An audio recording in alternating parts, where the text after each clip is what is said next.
Can you tell us how Japan would respond if China were to invade or try to take over Taiwan? And how do you hope that the U.S. would respond if that were to happen? And Mr. President, if you could tell us how the U.S. is prepared to respond, we would appreciate it. はい、台湾については、今回の首脳会談の中でも、議論となりました。台湾海峡の情勢は、台湾に関する両国の基本的な立場は変更がない。The fundamental position of Japan and the United States was reaffirmed. There is no change. We asserted the importance of peace and stability of the Taiwan Straits, which is fundamental to international order, and peaceful resolution of the Straits issue should be pursued. We reconfirmed that position. Now, in Asia, we are against any unilateral attempt to change status quo by force in Asia. All the more so because of such position regarding the situation in Ukraine. We think that unilateral attempt to change status quo is impermissible. That's why we're cooperating with the international cooperation, and we decided to participate in the strong sanctions, and we are providing humanitarian assistance. And in Asia as well, peace and stability must be upheld and defended. And in order to defend peace and stability in Asia, we will drastically upgrade and strengthen our defense capability. And the United States is the only ally for Japan.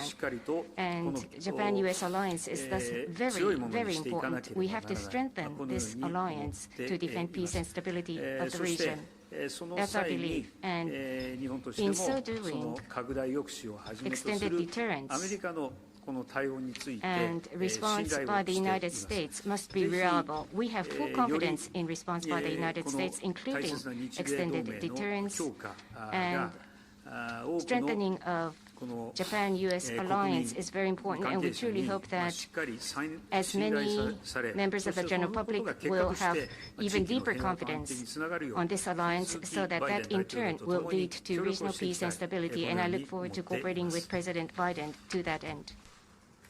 Our policy toward Taiwan has not changed at all. We remain committed to supporting the peace and stability across the Taiwan Straits and ensuring that there is no unilateral change to the status quo.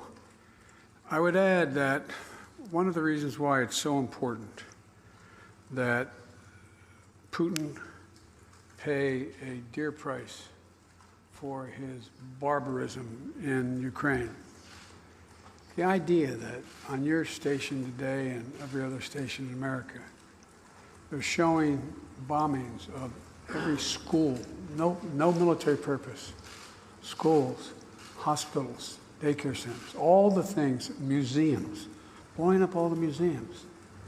I believe what Putin is attempting to do is eliminate the identity of Ukraine. The identity. He can't occupy it, but he can try to destroy its identity. And the reason I bother to mention that is he has to pay, and Russia has to pay a long-term price for that in terms of the sanctions that have been imposed. And the reason I bother to say this, not just about Ukraine. If, in fact, after all he's done, there's a rapprochement met between between the Ukrainians and Russia, and these sanctions are not continued to be sustained in many ways, then what signal does that send to China about the cost of attempting to take Taiwan by force? They're already flirting with danger right now by flying so close and all the maneuvers that are undertaken. But the United States is committed. We've made a commitment. We support the one China policy. We support all that we've done in the past. But that does not mean that China has the ability, the jurisdiction to go in and use force to take over Taiwan. So we stand firmly with Japan and with other nations not to let that happen. And my expectation is it will not happen.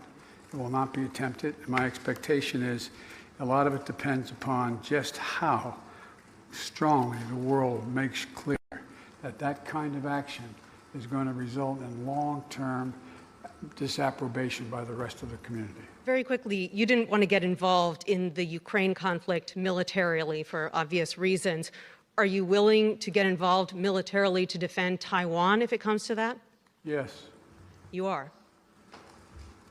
that's the commitment we made. That's the commitment we made. We are not, look, here's the situation. We agree with a one China policy. We've signed on to it, and all the attendant agreements made from there. But the idea that it can be taken by force, just taken by force, is just not appropriate. It will dislocate the entire region and be another action similar to what happened in